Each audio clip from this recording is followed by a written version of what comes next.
In Naruto Reborn with a chat group. Chapter 161 to 179. While Makoto was dealing with Gato, Zabuza and Haku had already finished off the mercenaries without breaking a sweat. With no more obstacles in their way, Makoto led the two straight to Gato's bedroom. Finding the hidden passage was laughably easy. Within seconds, they discovered the entrance to the underground tunnel and descended into the basement. The moment Makoto stepped inside, he froze in place and his eyes widened in shock. Everywhere he looked was money. The entire basement was stacked with cash. For a moment, Makoto just stood there, stunned. Then, snapping out of it, he quickly pulled out a sealing scroll and began stuffing money inside. Luckily, Zabuza and Haku also had their own sealing scrolls. If Makoto had been alone, there was no way his scrolls could have stored all of it. After a rough estimate, the total amount was at least 1 billion ryo. Senju Hashirama. That's a ridiculous amount of money. Makoto just became filthy rich. Uchiha Madara, HMPH.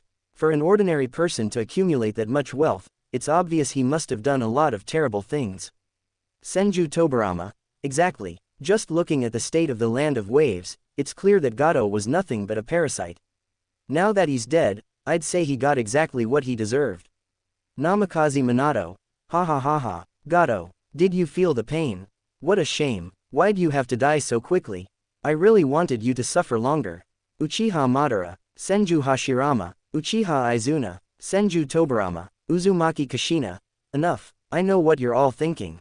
Minato, here I come. Adamantine sealing chains. Namikaze Minato.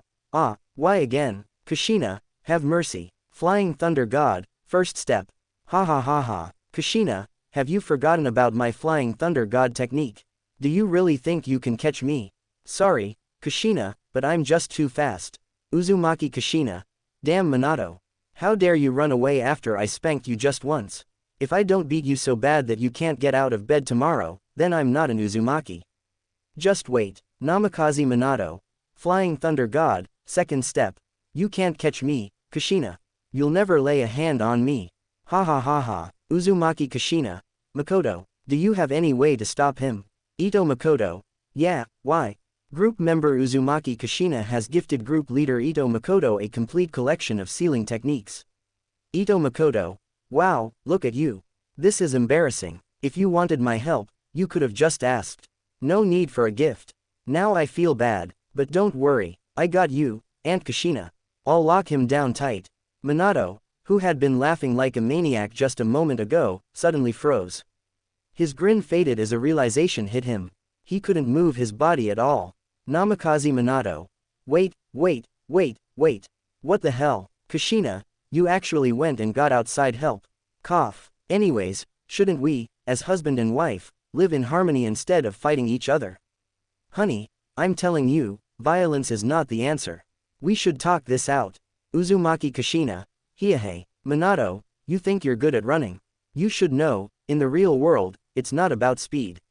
To survive, you need power, connections, and the ability to bribe people. So tell me, Minato, what do you have? Namikaze Minato. I'm your husband. Kushina, please, I get it, I was wrong. Next time, I swear, I won't run. I'll take my punishment like a man. Uzumaki Kushina. Too late. Diamond seal, 8 trigrams seal, 4 symbols seal. Today, you die. Namikaze Minato. Ah, my pain is greater than yours. Uchiha Madara. Wow, even at a time like this, he's still talking about pain. Senju Tobarama. Yeah, but judging by his screams, he actually is in a lot of pain right now. Hyuga Hiyashi. There's no doubt about it. Minato's pain is definitely greater than ours. Uchiha Shisui. Oof, that sounds like it hurts a lot. Senju Hashirama. Women are terrifying. Closing square bracket. Uzumaki Mito. What was that, dear? Senju Hashirama. I didn't say anything. Honey, I'll just shut up now. Uzumaki Mito. Good boy. After sealing away all the money, Makoto let out a sigh. Damn, Gato was filthy rich. This was just his cash, and it was already pushing 1 billion ryo. If he added in all the real estate and other assets, the total would be even crazier. Thinking about it, Makoto suddenly remembered something. Jiraiya. In the original timeline, Jiraiya was probably loaded too. After all, His Makeout Paradise series was insanely popular. Jiraiya had to be sitting on hundreds of millions of ryo. With the fortune secured, Makoto didn't bother sticking around. He formed hand signs and with a single fire-style technique, he burned Gado's entire estate to the ground. The flames roared into the night sky, consuming every trace of the man who had once ruled the land of waves with greed and cruelty. Without looking back, Makoto turned and walked away, taking Zabuza and Haku with him. Meanwhile, on Kakashi's side, no one had any clue that in the span of just a few hours, Makoto had basically become the richest man in the Leaf Village. How rich was he now? Well, let's put it this way. He could probably buy 30 Sarutobi Asuma heads. Asuma had a bounty of 35 million ryo, which, for an elite jonin with solid strength and a son of the third Hokage, was definitely normal. But compared to Makoto's newfound fortune, it was pocket change. After returning to Tezuna's house, Makoto saw Kakashi putting Naruto, Sasuke, and Sakura through training. He had them practicing tree climbing and water walking, basic chakra control exercises. The moment Naruto spotted Makoto coming back, he ran over, yelling loud enough for the whole village to hear. "Makoto, where the hell did you run off to? Don't tell me you snuck out for some good food. That's messed up, man." He stomped his foot, looking genuinely betrayed. "You actually went and ate something delicious without me. I thought we were friends." Makoto chuckled at Naruto's dramatic reaction and casually replied, "Relax, I didn't go out to eat. I went out to, pick up some money." He smirked and added, "And guess what? I hit the jackpot." Naruto squinted at him suspiciously. "TCH, yeah, right, like I'm supposed to believe you just found money lying around."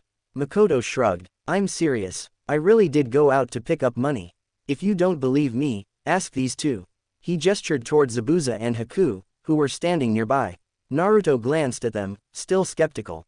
"Oi, shirtless old man, and, handsome guy, did he really go out to pick up money?" Zabuza crossed his arms and nodded. "Yep, boss took us with him to collect some cash." Upon hearing that, Naruto's jaw nearly hit the floor. "Makoto, quick, how much money did you actually pick up?" His eyes sparkled with anticipation. "And more importantly, how much barbecue can we buy with it?" Makoto smirked. "Barbecue? Naruto, you're thinking too small. Way too small." He held up a finger dramatically. "Let me tell you, I just picked up 1 billion ryo." Naruto froze. What did you just say?" His scream echoed so loudly that Kakashi, Sasuke, and Sakura, who had been training nearby, immediately stopped what they were doing and turned to stare at them in confusion. Makoto sighed as he saw their puzzled expressions. So, he explained the whole situation, how he had liberated Gado's fortune. By the time he finished, everyone was stunned. Even Naruto had nothing but praise for Makoto. That Gado guy was a total scumbag. Honestly, you did the world a favor. Kakashi gave Makoto a long look before sighing. 1 billion ryo. His lazy expression barely changed, but there was a hint of disbelief in his tone. "At this point, you might actually be the richest guy in Konoha. This is insane." Sasuke, for once, was too shocked to act cool. 1 billion ryo, that's about the same as my clan's entire inheritance, including all the buildings and land, combined. Naruto, meanwhile, had completely different priorities. He grabbed Makoto's shoulders, shaking him excitedly. "This is amazing. Forget a lot of barbecue, we've got enough for a lifetime supply." Naruto pumped his fist in excitement. "Makoto, when we get back to the village, you have to treat me to a feast for 3 days and 3 nights." Makoto just chuckled, but Kakashi sighed, rubbing his temples. Thanks to Makoto, his chakra control lesson had been completely derailed. Not that it really mattered. Sakura had already mastered tree climbing the moment she tried it. Sasuke was close behind. Only Naruto, well, let's just say Kakashi had a headache watching him. The guy still hadn't figured it out. So, being the responsible teacher that he was, Kakashi decided to just give them the day off.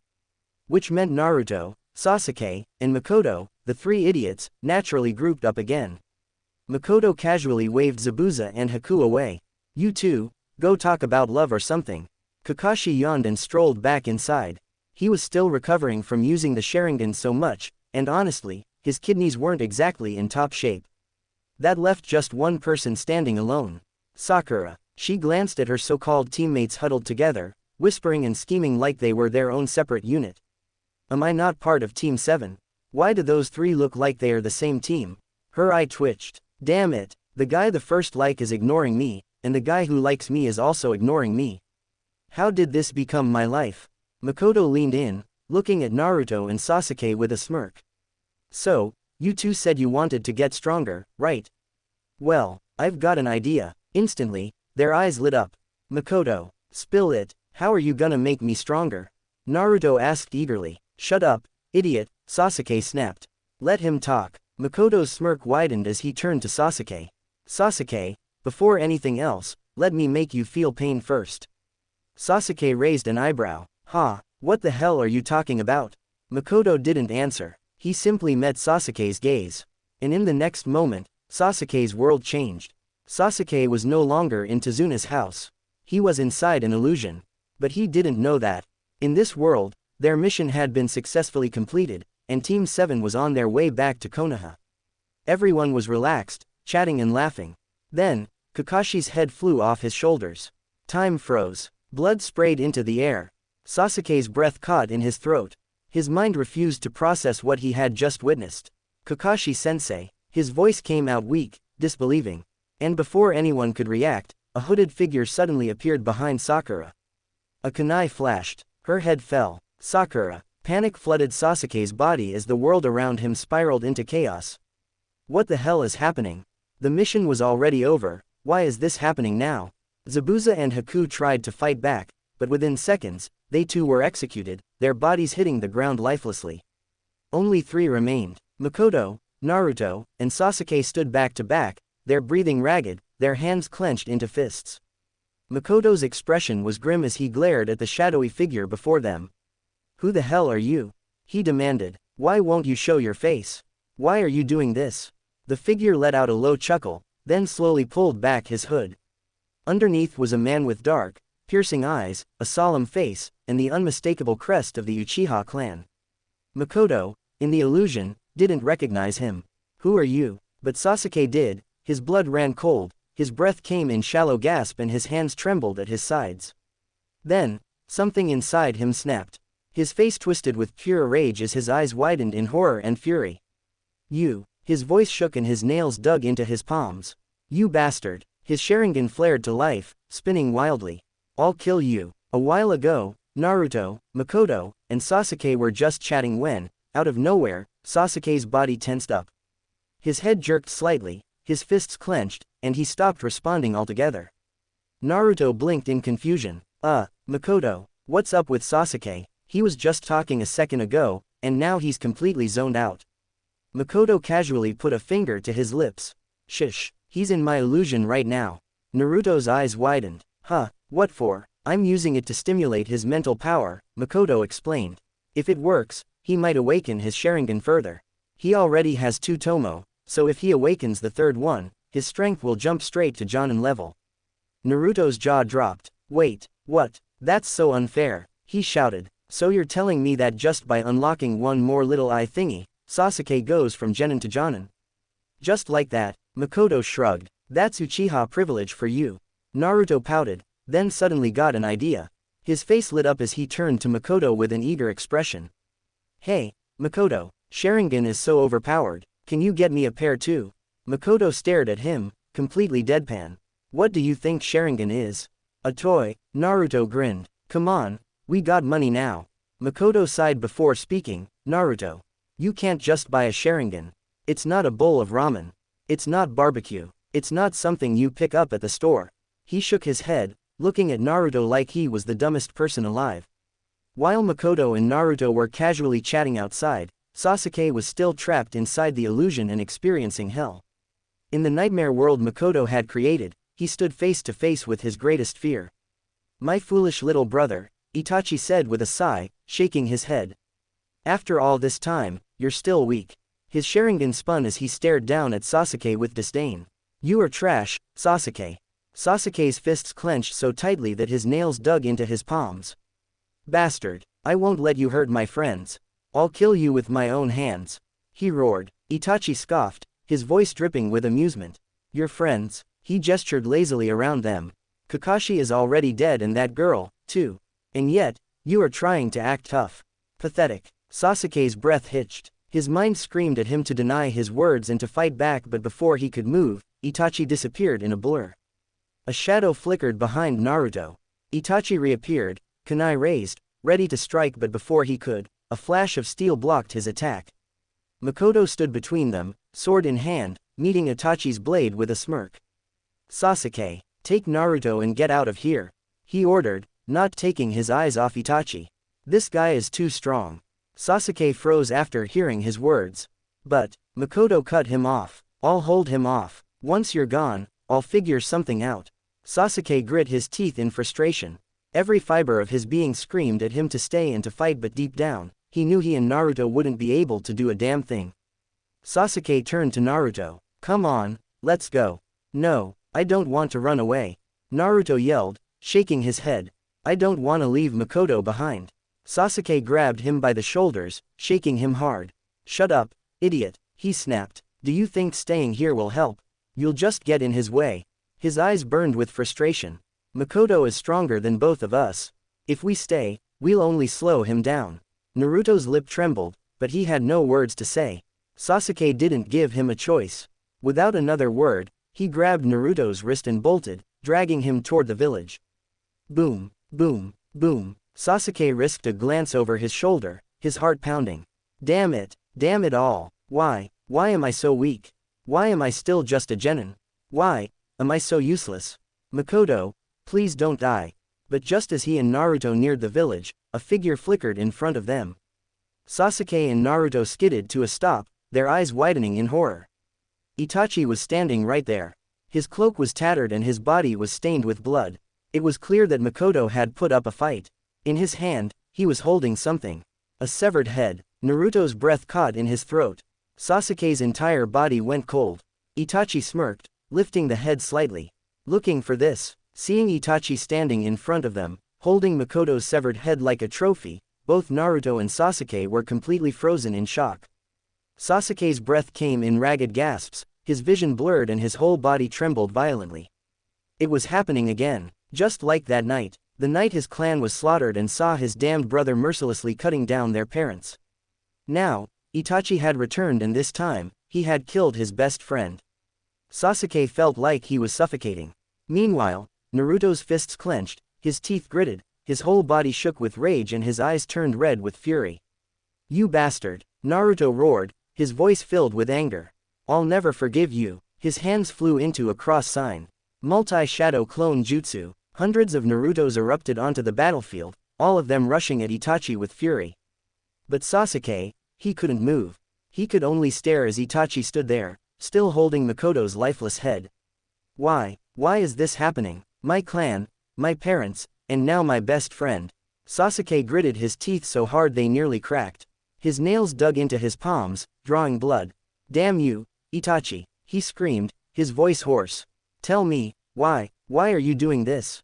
Itachi let out a small chuckle, his expression as cold as ever. "Why?" He tilted his head, his Sharingan gleaming. "Because it's fun, my foolish brother," he smirked, his voice dripping with mockery. Upon hearing those words, something in Sasuke snapped. His knees hit the ground, his nails clawed at the dirt, his breath was heavy and his vision was shaking. He felt truly powerless at this point. "It's my fault. Makoto is dead because of me. If I had been stronger, if I could have fought alongside him, this wouldn't have happened. Why am I so weak?" He looked up at the sky, his head tilted back and screamed. A pain-filled cry that tore through the battlefield. Blood-red tears streamed down his face. His Sharingan began spinning, the two tomo in his eyes twisted wildly, rotating faster and faster until a third tomo slowly emerged. The moment his Sharingan fully awakened, Sasuke felt something change inside him. His chakra surged, his body felt lighter and his senses sharpened. Slowly, he stood up and wiped the blood and tears from the corners of his eyes. And then, he took a step forward, his cold gaze locked onto Itachi. "I'm going to kill you," he said, his voice filled with killing intent. "I will kill you, with my own hands." His Sharingan glowed ominously. "I will, Itachi." In the real world, Naruto sat cross-legged on the ground, plucking blades of grass with a bored expression. Meanwhile, Sasuke remained completely motionless, still trapped in Makoto's illusion. Makoto, resting his chin on his hand, frowned in thought. No Mangekyo yet.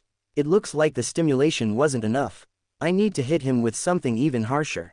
Uchiha Madara. Makoto, have you already started? We can't see what's happening inside the illusion. I'm really curious. What exactly are you doing with Sasuke? Senju Tobarama. That phrasing was highly inappropriate. Uchiha Madara. No, you're the one with the messed up thoughts. My words were perfectly normal. You just interpreted them in a weird way. Hyuga Hazashi. Ever since we all joined this chat group, we've definitely gotten weirder. Senju Hashirama. To be honest, I'm also super curious. What's happening in there? Uchiha Makoto. Makoto, can you tell us? Did Sasuke manage to awaken his 3-tomo Sharingan? Also, can you maybe not be so hard on him? Ito Makoto. This is an illusion, anti-Makoto, not reality. Of course, I have to go all out. If the suffering isn't extreme enough, how is he supposed to awaken his 3-tomo Sharingan properly? Uchiha Fugaku. I see. So, did everything go as planned? Ito Makoto. Yeah, he awakened his 3-tomo Sharingan. I'm thinking of pushing him a little further.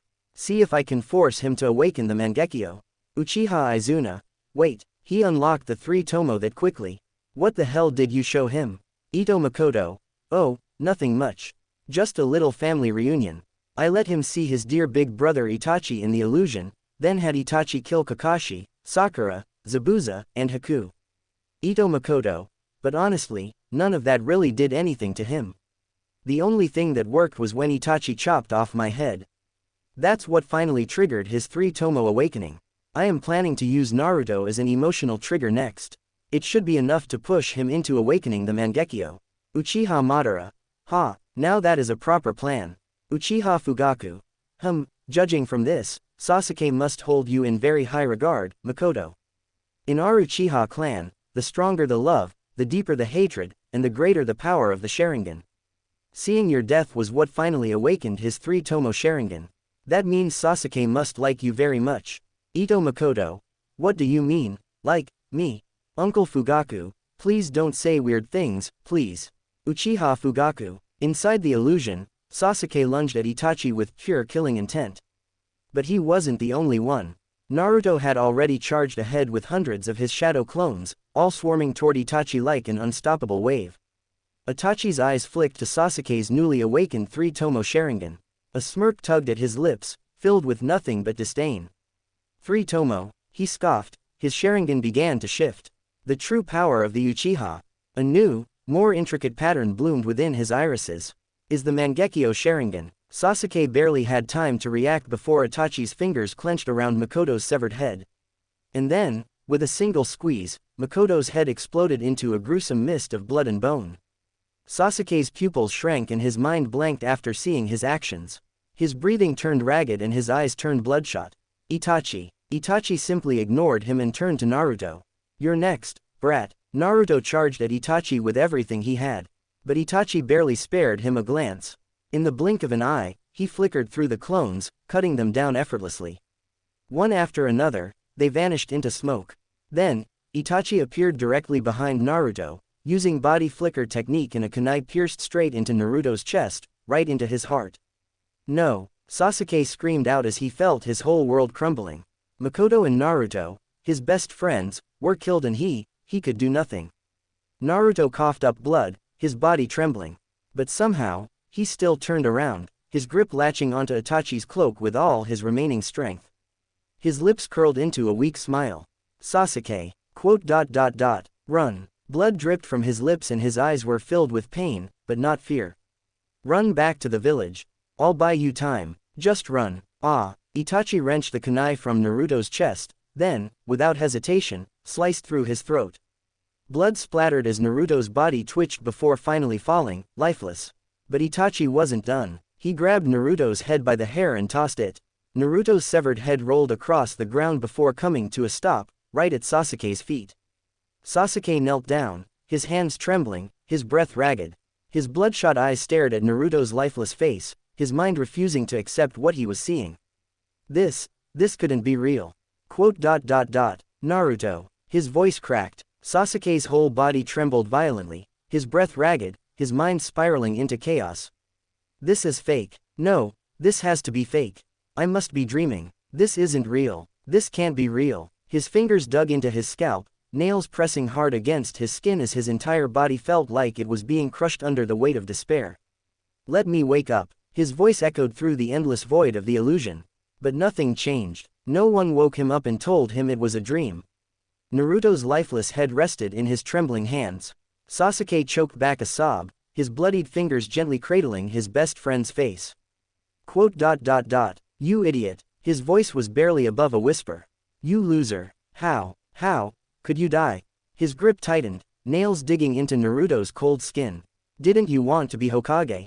Wasn't that your dream? His breath hitched. Say something, idiot. Your dream, your stupid dream, wasn't even fulfilled yet. His head snapped up, his gaze filled with desperation. And Makoto, weren't you the one who wanted to unify the world? His voice grew louder, more unstable. Didn't you say you wanted to be the strongest? You talked about your goals and girls all the damn time.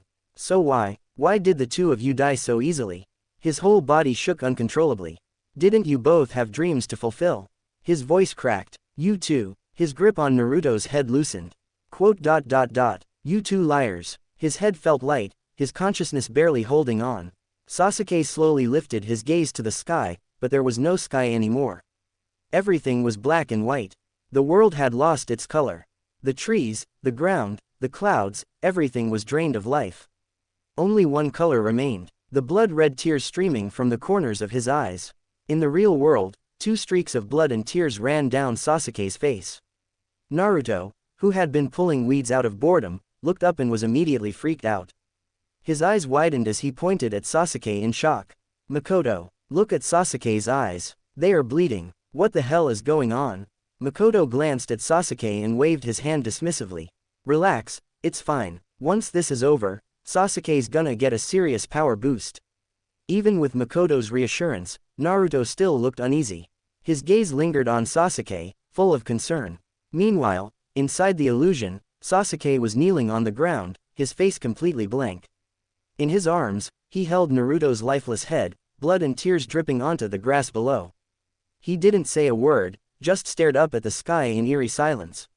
His Sharingan, adorned with 3 tomo, spun wildly before shifting into a new, intricate pattern. It was the birth of Sasuke's Mangekyo Sharingan. The moment Sasuke awakened his Mangekyo Sharingan, the illusion shattered like broken glass, and he was yanked back into reality, only to pass out immediately. Sasuke. Naruto's eyes widened as he saw Sasuke's body go limp. He rushed forward, barely managing to catch him before he hit the ground. Makoto, what the hell just happened? Why did he faint? Makoto glanced at Sasuke and waved his hand lazily. Relax, he just needs a good nap. The illusion hit him a little too hard, and his mental strength isn't fully in sync with his body yet.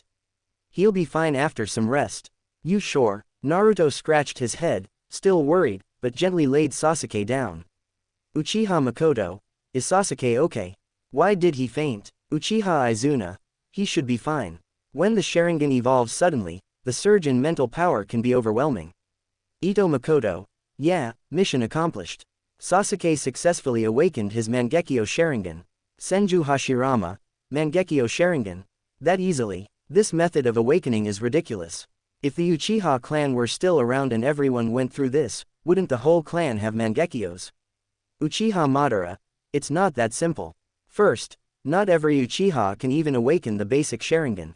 But more importantly, Mangekyo Sharingan is born from deep emotional bonds.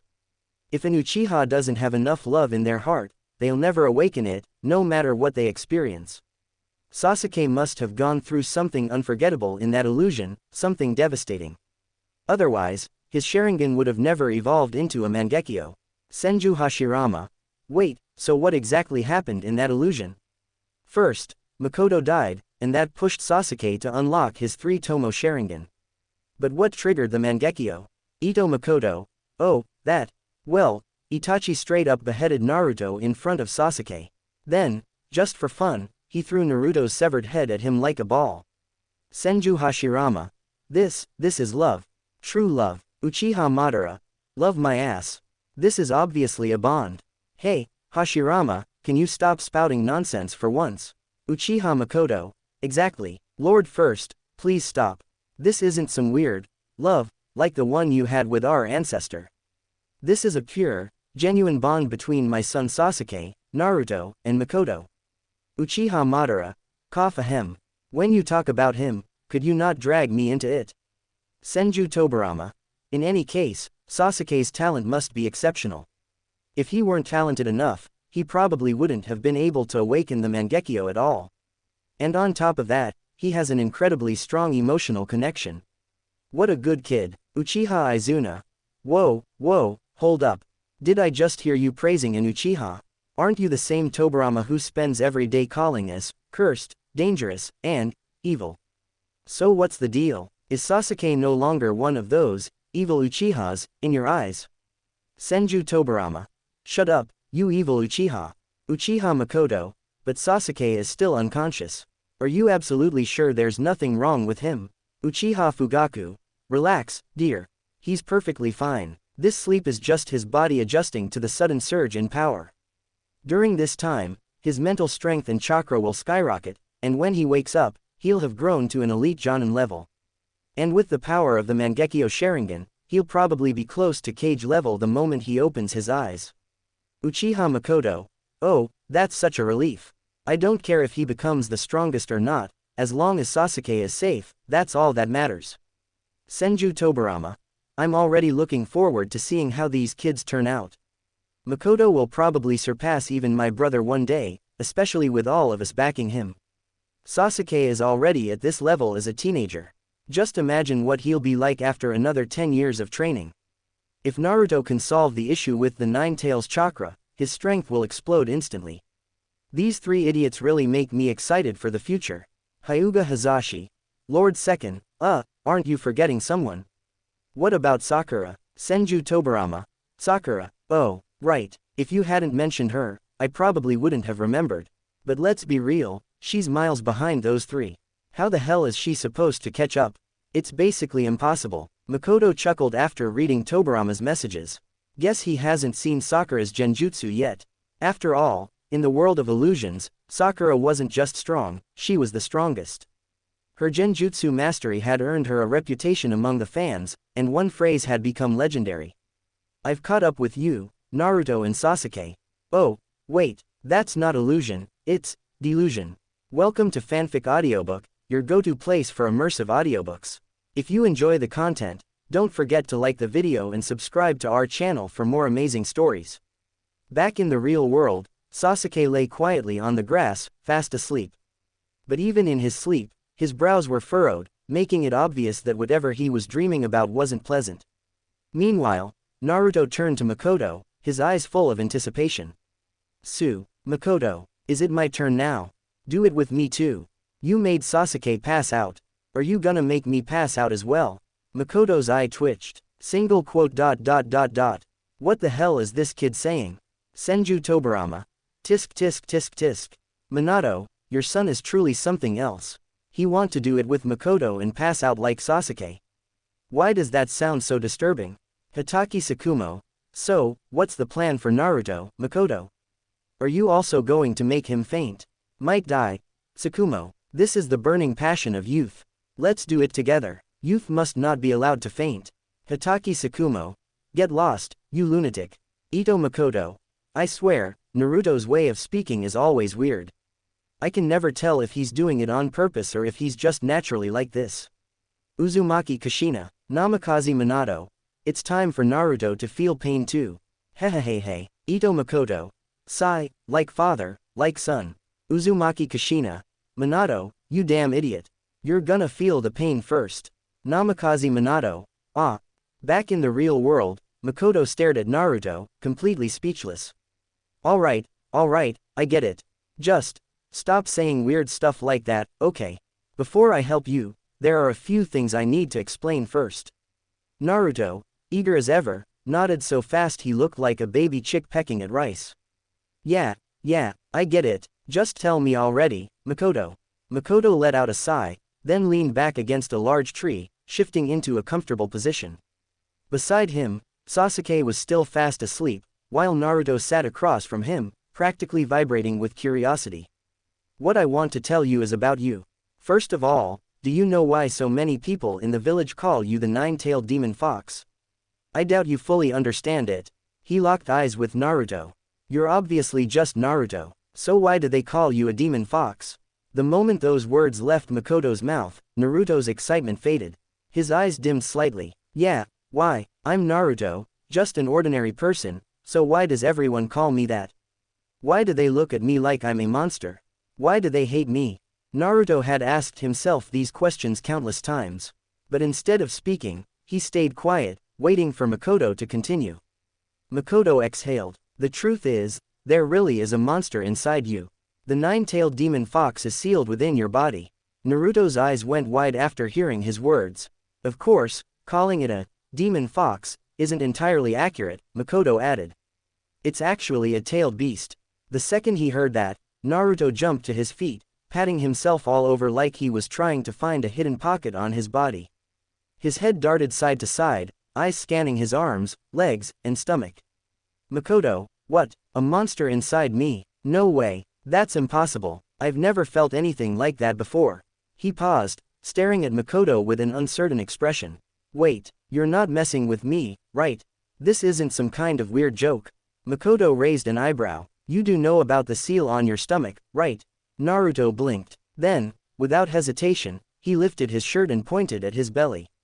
You mean this thing? Yeah, no idea what it is. It's been there since I was a kid. For a long time, I thought it was just a weird birthmark. Then one day, old man Hokage told me it was some kind of sealing technique. Makoto nodded after listening to Naruto. Inside your stomach, there's actually a sealed space. And inside that space is a massive creature, tailed beast. Naruto stared at the four-symbol seal on his stomach, his expression shifting from confusion to disbelief. His legs gave out, and he collapsed onto the ground, completely overwhelmed. So the villagers were right all along, his voice trembled. I really am a demon fox. I really am that monster they always talk about. That's why everyone hates me. Naruto sat there, his hands gripping his shirt tightly. His mind was racing, spiraling into thoughts he had always tried to ignore. Then suddenly, as if snapping out of it, he looked up at Makoto with panic in his eyes. Makoto. He grabbed his friend's arm desperately. I'm not a monster. You believe me, right? We're still friends, right? You don't hate me, right? Tears welled up in Naruto's eyes as he clung to Makoto, his voice cracking. I'm Naruto. Just Naruto. I'm not a monster. It wasn't the truth that scared him. It wasn't even the idea that there was a beast inside him. What truly terrified him was the thought that Makoto might look at him the same way the villagers did.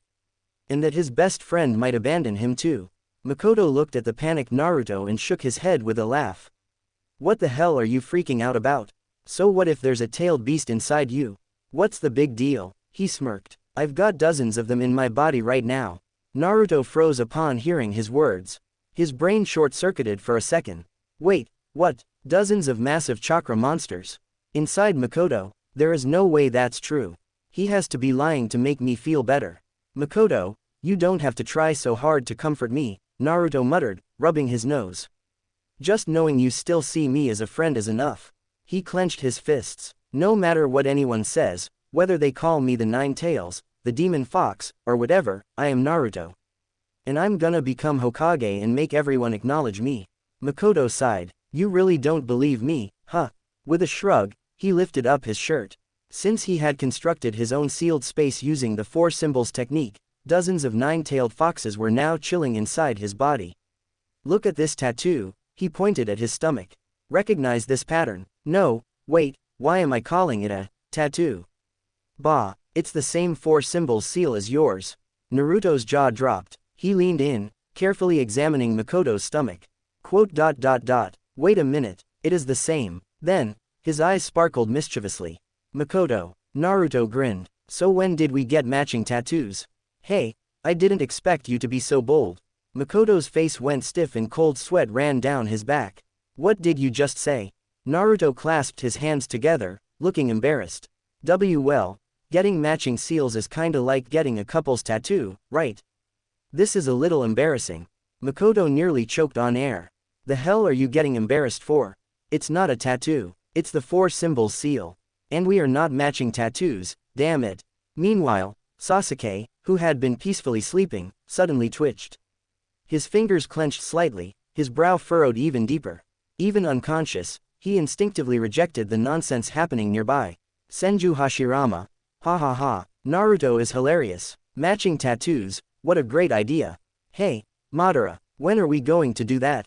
Look, you've already got my face tattooed on your chest. So how about you get me a Sharingan too? What do you think? Uchiha Madara. Shut up, you moron. How many times do I have to tell you, I don't have spare Sharingans lying around. If you're that desperate, wait until you get resurrected and go borrow a few from Danzo. That guy has a whole arm full of them. Take your pick. Senju Hashirama. Oh, I see. So all I have to do is dig out Danzo's eyes. Perfect. Uchiha Izuna. You know, Naruto may be the son of the fourth Hokage, but his sheer dumb energy is exactly like Hashirama's. The resemblance is uncanny. Senju Tobirama. I hate to admit it, but, yeah. From a simplicity standpoint, Naruto is a perfect clone of my brother. Back in the real world, Naruto stared at the 4 symbols seal on Makoto's stomach, then reached out and poked it, rubbing his fingers over the markings. He looked up at Makoto with wide eyes, as if double-checking whether it was real or some elaborate prank. Makoto, meanwhile, just stared at him, completely speechless. Alright, enough poking me. He swatted Naruto's hand away. If you don't believe me, I'll just take you inside my sealed space so you can see for yourself. Naruto immediately perked up. Really? Alright, let's do it. He sat still, completely obedient for once. With a sigh, Makoto guided a portion of Naruto's chakra into his sealed space. Inside Makoto's sealed space, the moment Naruto arrived, his jaw dropped. His eyes went wide, his brain stopped working for a solid 5 seconds. Holy crap, this is awesome. Everywhere he looked, 9-tailed beasts of all sizes were lounging around like it was a tropical resort. Some were playing in small groups, wrestling and laughing. Others lay stretched out in the sun, lazily soaking up the warmth. A few even swam around in a massive lake, tails splashing as they floated in the water. Naruto had never seen anything like this before. Hell, he had barely seen any summoned creatures before. The biggest thing he had ever seen was Kakashi's ninja dog, Pakun, and that guy was only slightly bigger than a regular dog. Naruto spun around, grabbing onto Makoto's shoulders like an excited kid at a theme park.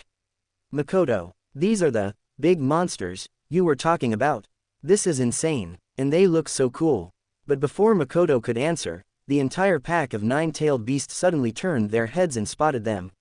In the blink of an eye, the massive foxes shrank down instantly, their gigantic forms becoming small, fluffy versions of themselves. And then, they all pounced on Makoto.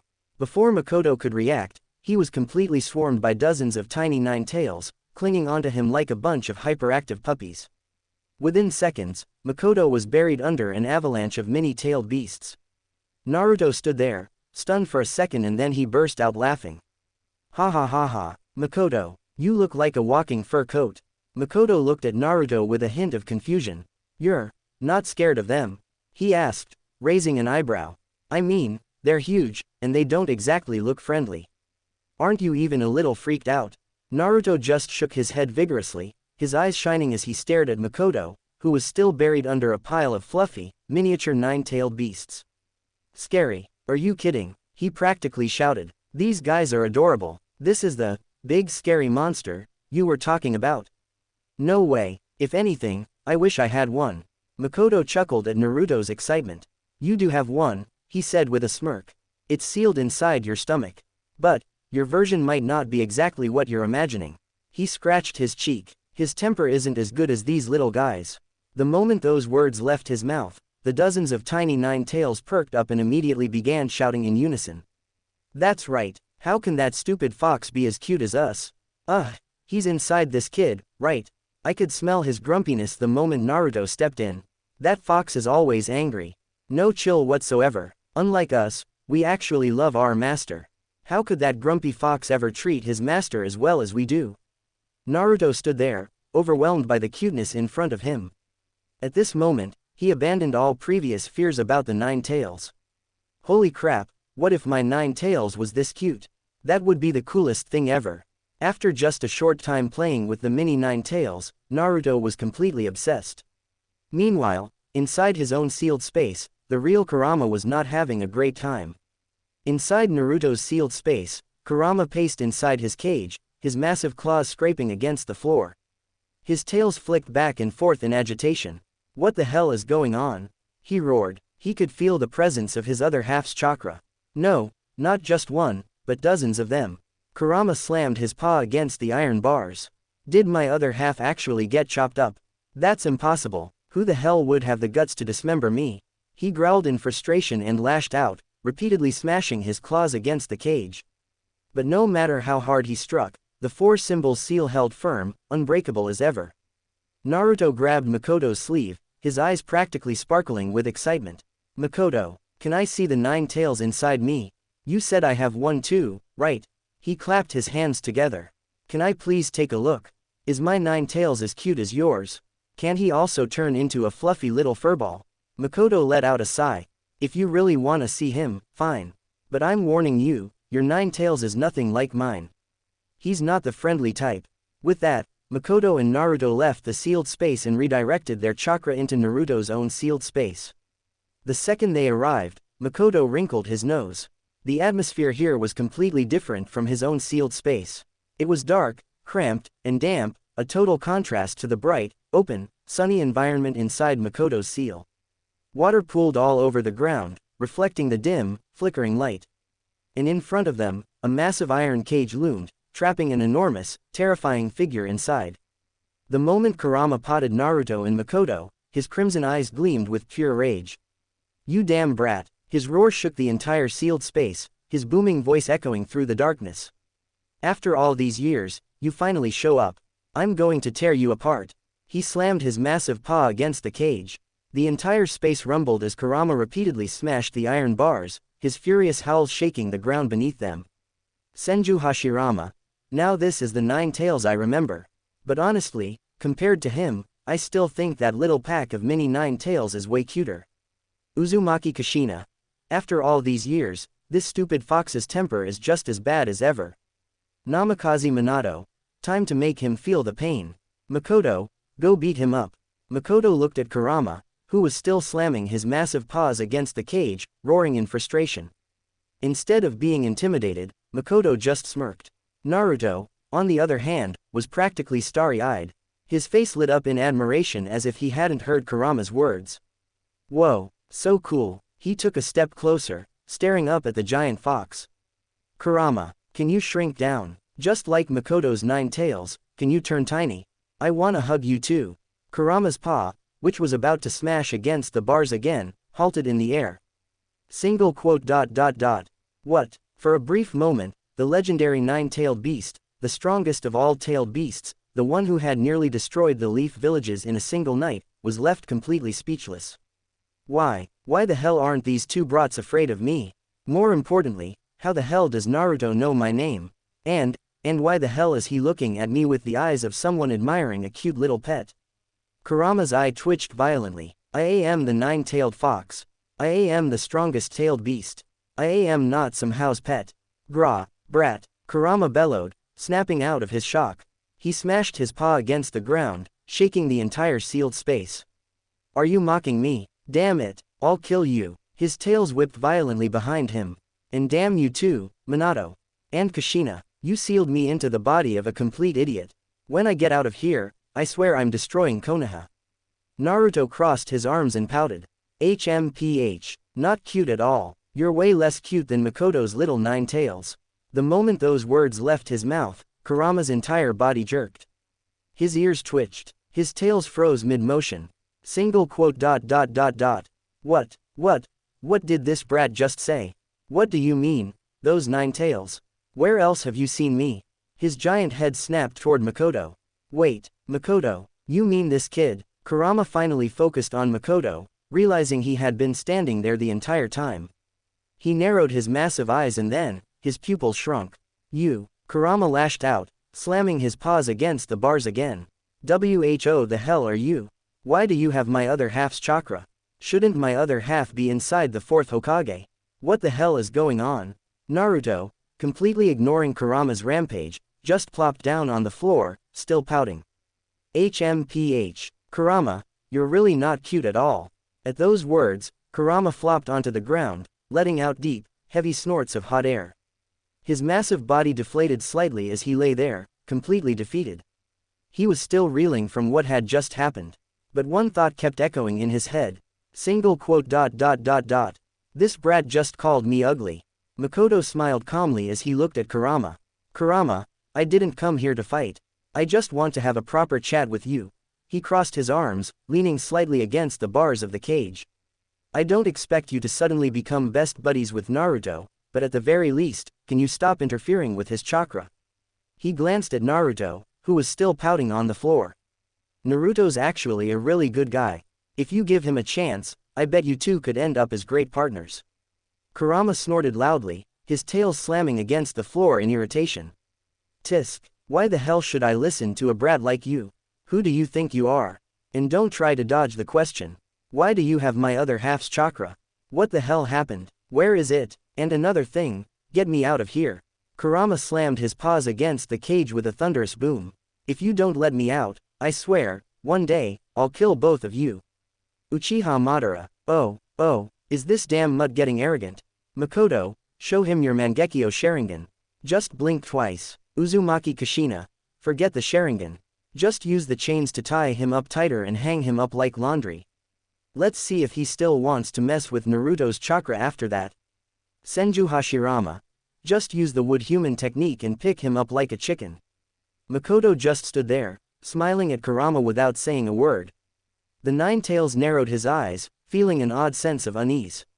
That calm, confident smile, something about it reminded him of those two monsters, Hashirama and Madara. The hell, why does this kid give me the same feeling as those lunatics? Is he actually strong? But, he's about the same age as that loudmouth Naruto, Kurama thought, growing more and more confused.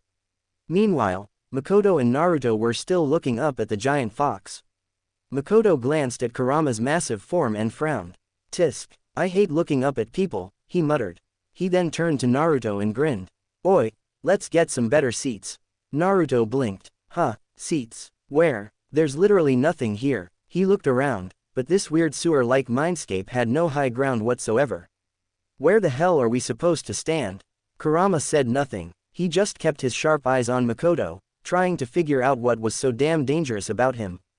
That unsettling confidence, it pissed him off.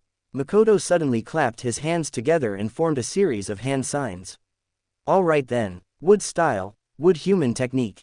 As soon as the massive wooden figure rose from the ground, Makoto stood atop it with a calm, knowing smile. Kurama, however, felt a shiver run through his entire body.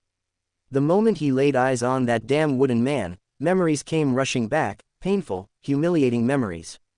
Back in the day, that monster Hashirama Senju had used the very same technique to grab him like some misbehaving house cat and then knocked him out with one hand. The sheer disrespect. How the hell does this brat have wood release? Kurama thought, his mind spiraling into chaos. Is he that bastard Hashirama's son? No, wait, that's impossible. Then, a grandson, a great-grandson. The more he thought about it, the worse he felt. This level of wood release was too damn familiar. Meanwhile, Makoto grabbed Naruto and effortlessly lifted him onto the wooden giant's head.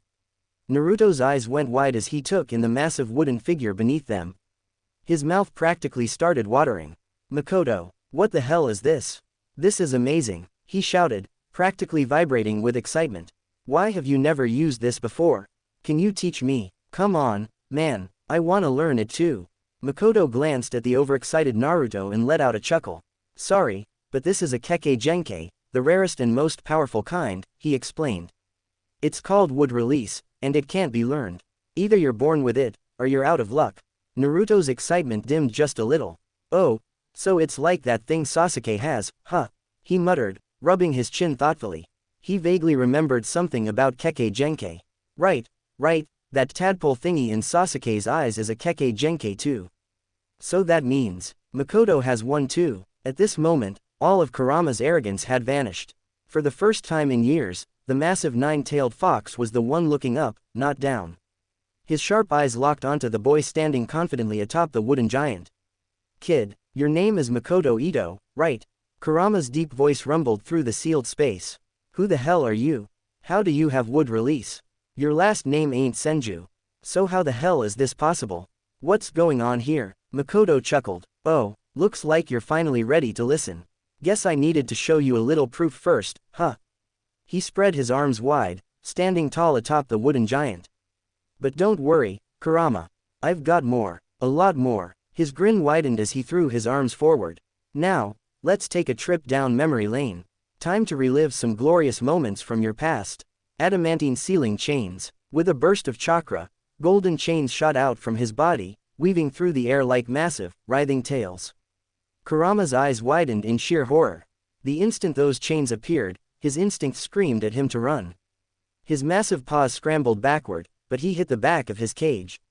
No, no way. These are. Kurama's massive body shrank against the cold, damp walls of the sealed space, his tails curled inward. This was the Uzumaki clan's sealing technique. The same damn chains that had held him prisoner inside both Mito Uzumaki and Kushina Uzumaki. His mind flashed back to decades of suffocating entrapment. His sharp eyes turned to Makoto as his thought raced. No, this can't be a coincidence. Wood release, and now the Uzumaki sealing chains.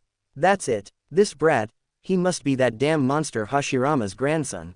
From the web, powered by Zerg.net, the tragedy of David Bromstad just gets sadder and sadder. We can't ignore the big red flags in Chopra and Jonas's marriage. There's no other explanation, otherwise, how could he have wood release in the Uzumaki clan's techniques? But, why is his last name Ito instead of Senju? Kurama was panicking now. The wood human technique was bad enough, but now he had to deal with this. No, I can't fight this kid. There's no way. Watching Kurama's soul leave his body, Makoto let out a deep, maniacal laugh. Ha ha ha ha ha ha ha ha. Kurama flinched after hearing this laughter. Wait, no, no, no, no, not again. First, the brat laughed and used wood human technique, and then, he laughed again and used adamantine sealing chains. Now, he was laughing a third time. Kurama's heart skipped a beat. No way, no way, does this brat have another insane trick up his sleeve? Makoto's laughter suddenly stopped. He just closed his eyes and slowly opened them. A six-patterned star burned bright red in his gaze. Kurama's breath caught in his throat, his whole body froze upon witnessing this scene. Am I seeing things? No, that's definitely Sharingan. Kurama's entire body slumped against the cold floor of the cage. At this point, he wasn't even a terrifying nine-tailed beast anymore. He was a traumatized little bunny. As Kurama stared at the scene before him, his mind spun in disbelief. How the hell does this kid have a Sharingan?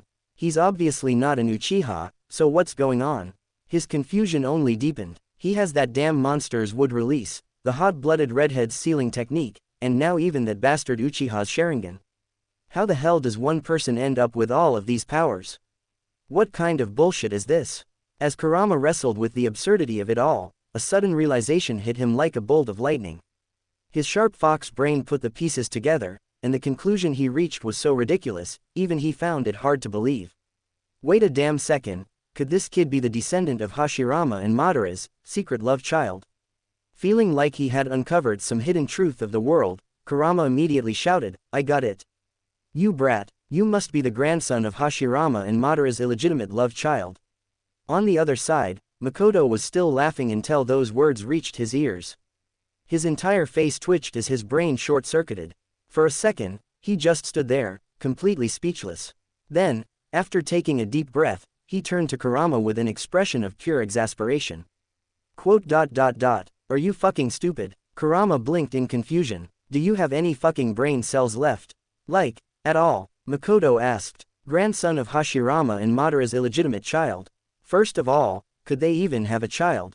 He ran a hand down his face. Seriously, what the fuck is wrong with you?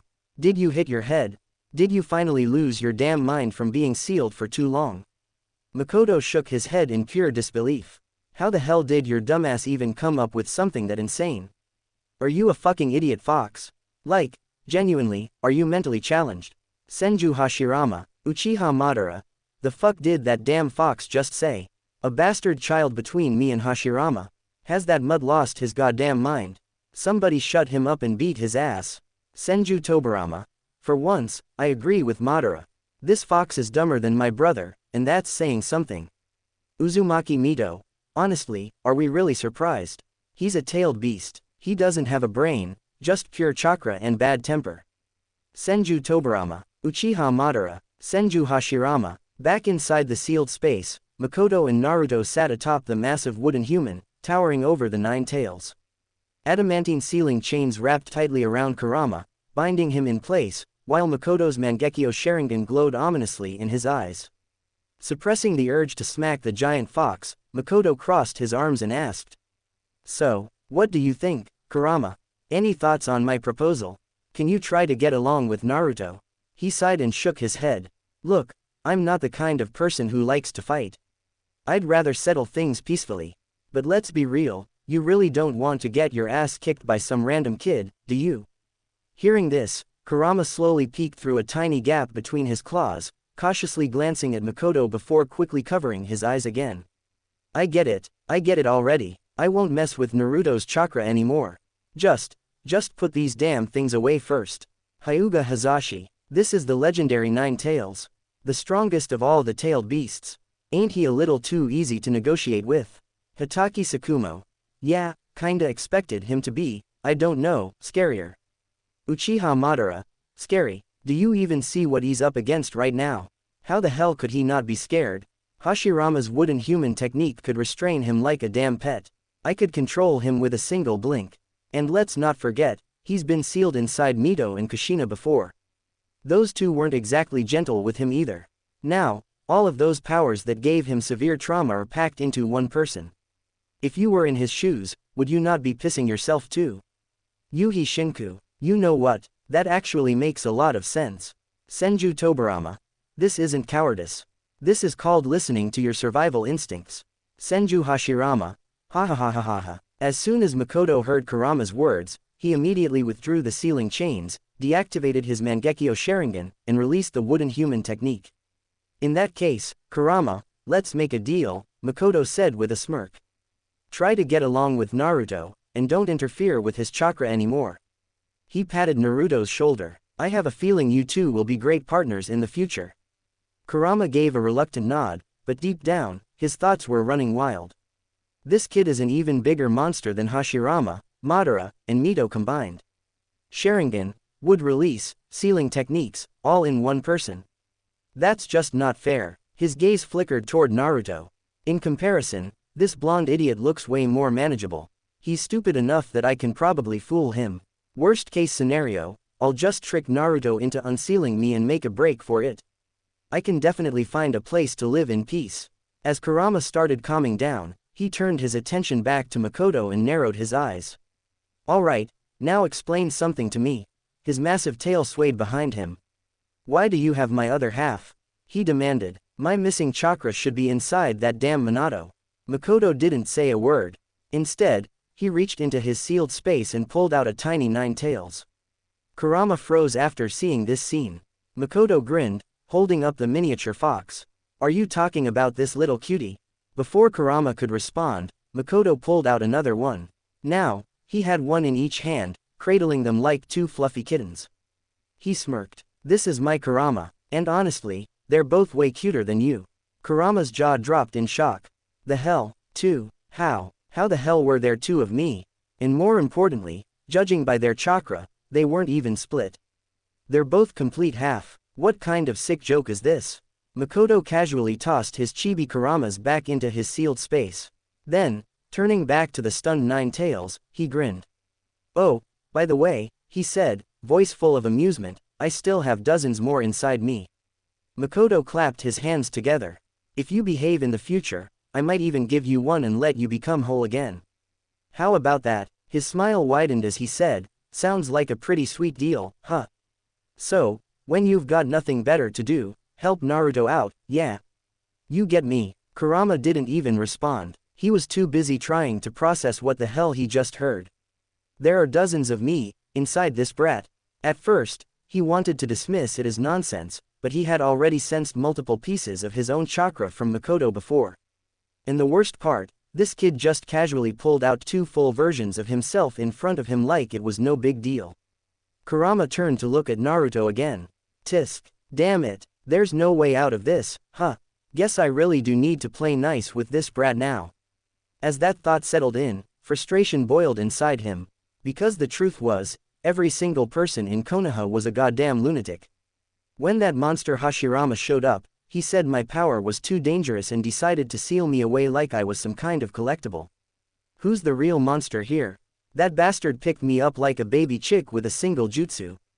If anyone deserves to be locked up, it's him. Then came that psycho Madara. If he wanted to fight Hashirama, fine, go fight.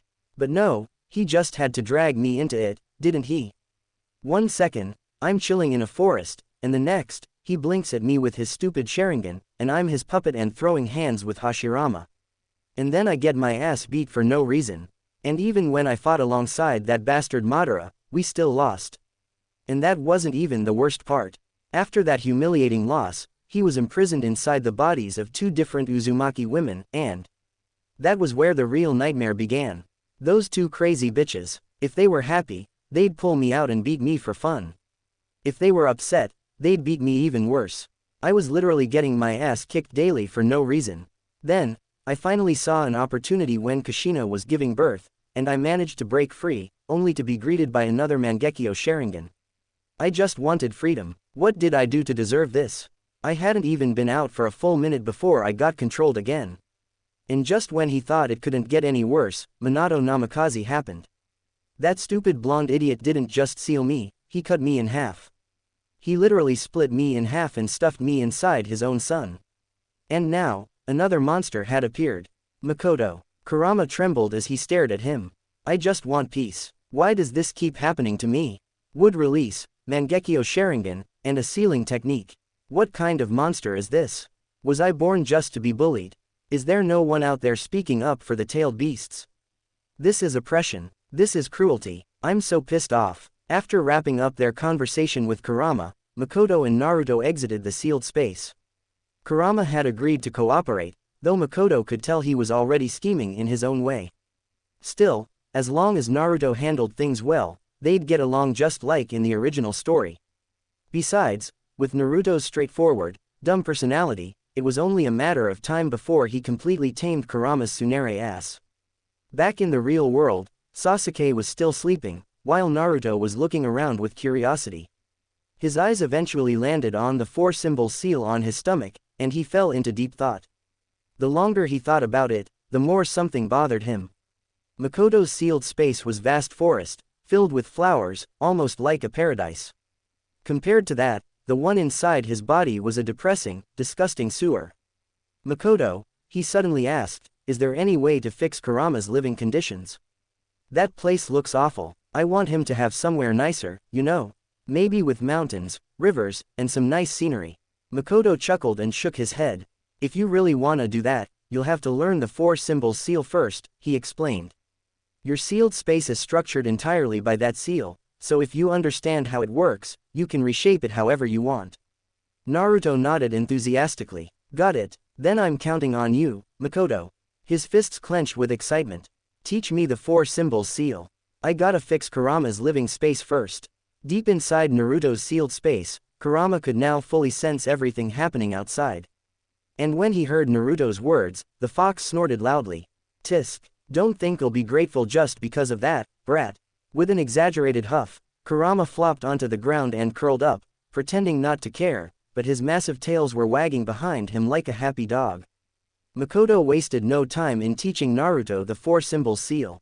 Right now, that was the #1 technique Naruto was determined to master, followed closely by the Rasengan.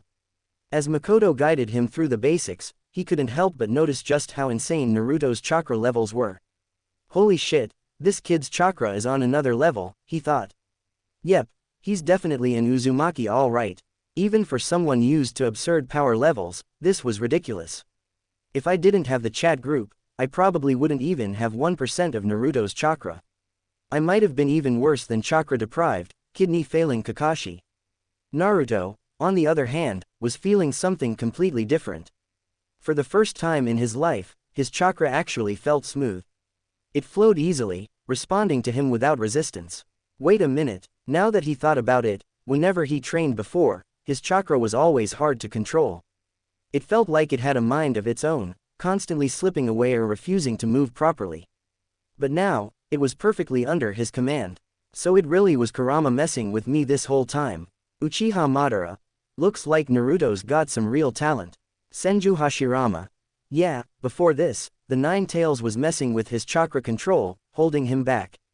But now that it's not interfering anymore, I bet he's going to start showing his true potential. Senju Tobarama. Well, it's not surprising. His parents were no ordinary people. Minato was considered a genius even in our time, and Kushina was an Uzumaki.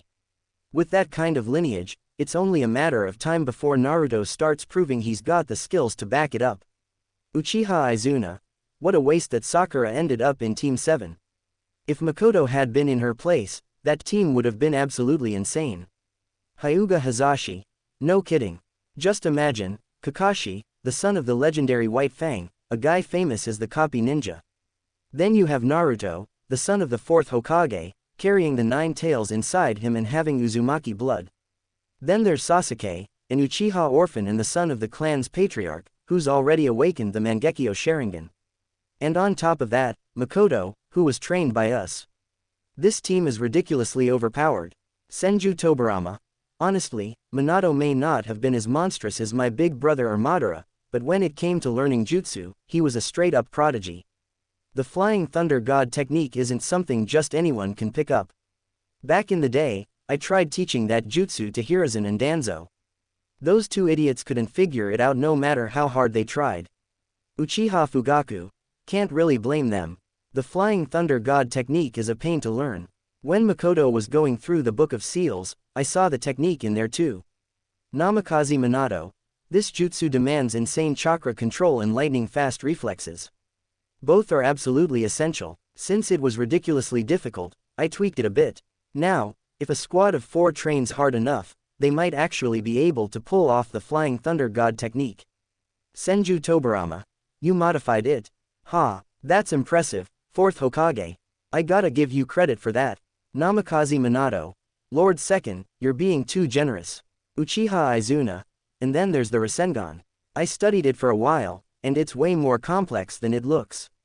First off, it's a jutsu that doesn't require hand seals. That alone makes it unique. But on top of that, it can be combined with different chakra natures, making it insanely versatile. As far as jutsu creation goes, I gotta hand it to you, Minato. You really knew what you were doing. Namikaze Minato. Master Izuna, you flatter me. That's about the only thing I can say I'm good at. Compared to you legendary warriors, my actual combat strength is nothing special. Uchiha Madara. Don't sell yourself short. Everyone has their own strengths. Take splitting the 9 tails in half, for example. That thought never even crossed my mind. I gotta admit, that was genius. Namikaze Minato. Haha, thanks for the praise. Now I feel a little embarrassed. Oh, right, Makoto. There's a piece of both my chakra and Kushina's inside Naruto's seal. Whenever he tries to open it, our chakra will appear and interact with him. Ito Makoto. That's Naruto's problem to figure out. Whether he can open the seal or not depends entirely on how he gets along with the 9 tails. He might act like a clueless idiot, but deep down, he's not stupid. That being said, without the 9 tails messing with his chakra, Naruto's real talent is starting to show. His chakra reserves are so ridiculous that he can spam jutsu all day without even worrying about running out. After training with Naruto, Makoto had fully realized just how absurdly fast Naruto could learn. With his massive chakra reserves, the guy was basically a walking cheat code. Thinking about that, Makoto suddenly remembered a trick from the original storyline. Hey, Naruto, try using the multi-shadow clone jutsu first, then have your clones train instead of you. When they dispel, all the experience they gained will transfer back to you. It's basically a fast-track way to learn ninjutsu. Naruto's eyes widened after hearing his words. A shortcut, who wouldn't want that? Multi-shadow clone jutsu. Boom, boom, boom, boom, boom, boom, boom, boom. In an instant, dozens of Narutos popped into existence, and the craziest part, he wasn't even breaking a sweat.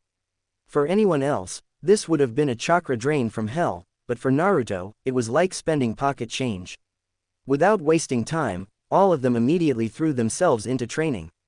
Since learning sealing techniques required a strong foundation, Naruto had to start from the basics.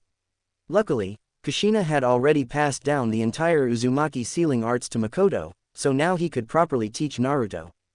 The two of them trained the entire day, only stopping when night fell.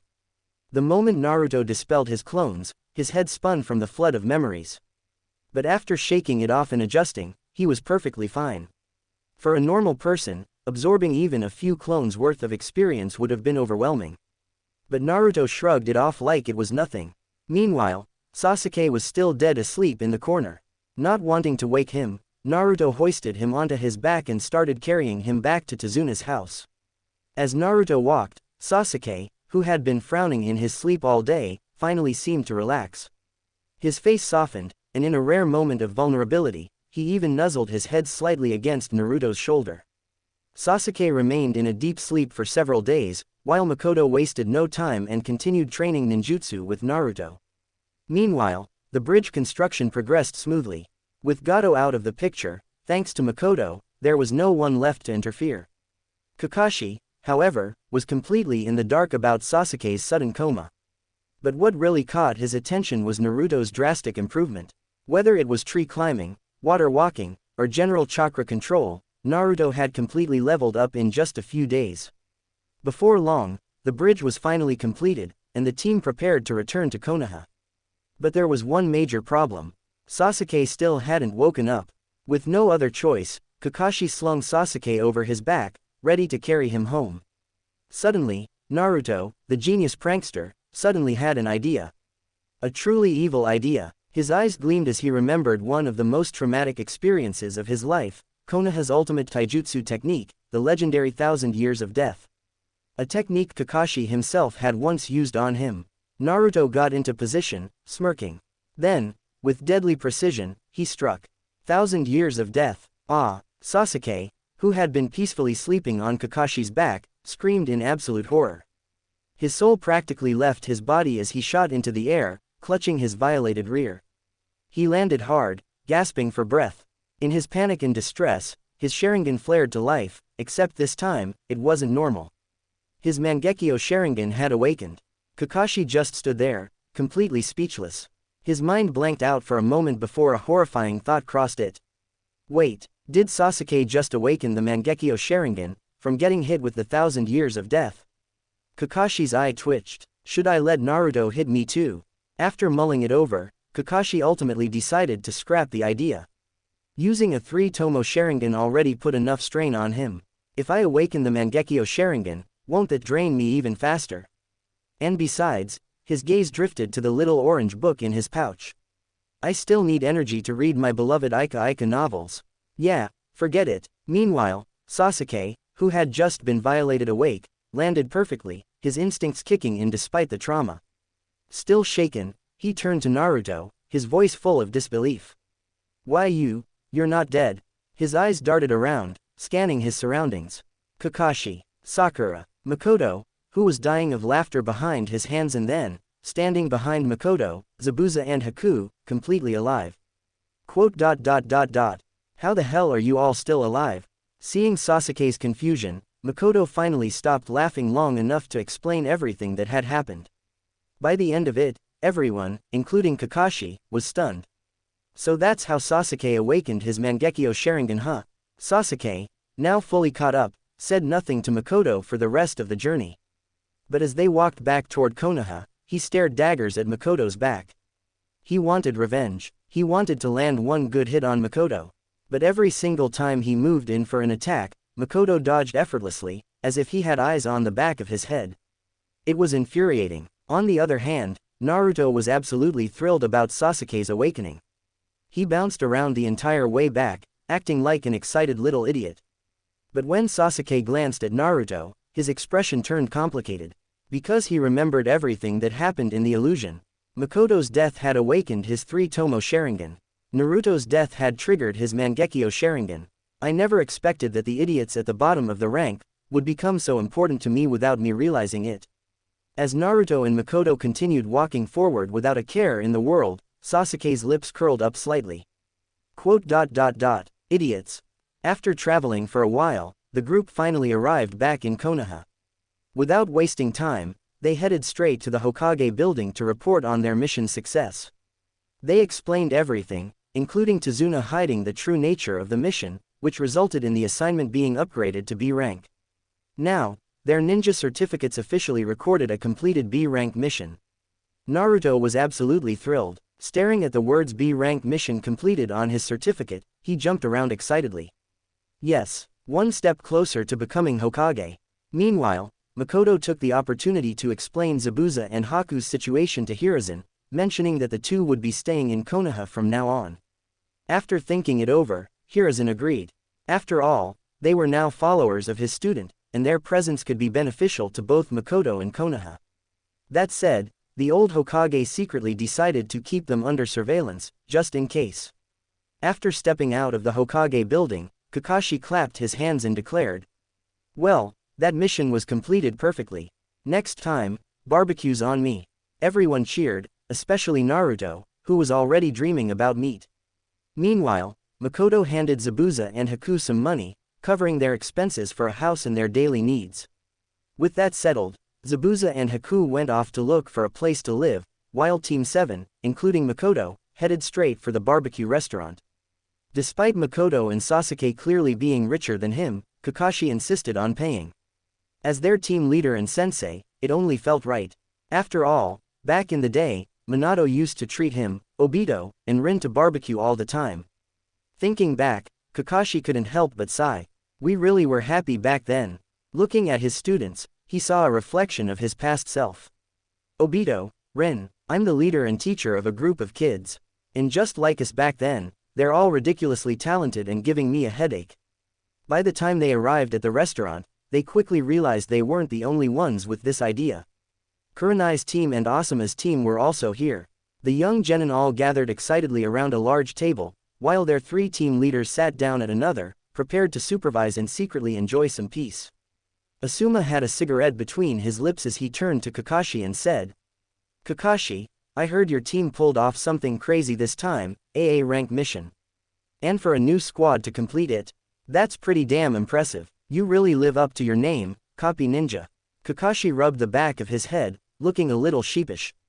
"Honestly, I didn't do much this time. You all know how strong Makoto is, but trust me, he's on a whole different level." Makoto wiped the floor with Zabuza from the hidden mist and even got through to the guy. "Now he's thinking about moving to our village. Talk about unexpected." Asuma and Kurenai exchanged glances, nodding in amazement. "Yeah, we heard about that. That's insane." While the three were chatting, the younger generation had gathered at a large table nearby. Kakashi's Team 7 was there, Naruto, Sasuke, Sakura, and Makoto. Sitting with them were Asuma's Team 10, Choji, Ino, and Shikamaru. Then there was Kurenai's Team 8, Hinata, Kiba, and Shino. Makoto glanced around the table. 9 out of the 12 Konoha rookies were already here. The other 3 were a year older and not around. At that moment, Ino and Hinata sat on either side of him. Hinata was still her usual shy self, her face red as a tomato. Ino, on the other hand, had no such reservations. She was already piling up Makoto's plate with every type of barbecue she could grab.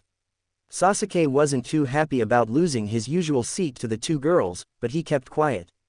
Meanwhile, Naruto was animatedly sharing their mission experience with the rest of the group.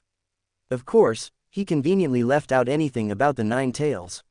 Instead, he focused on the bridge construction, Zabuza, and Gato.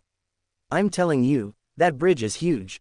And when it was finished, they named it Team 7 Bridge." "That's right, the whole thing is named after our team," Naruto announced proudly, his voice full of excitement. The other kids leaned in, listening with curiosity. After all, none of them had been on a B-rank mission yet. Meanwhile, the barbecue in front of Makoto had turned into a literal meat mountain.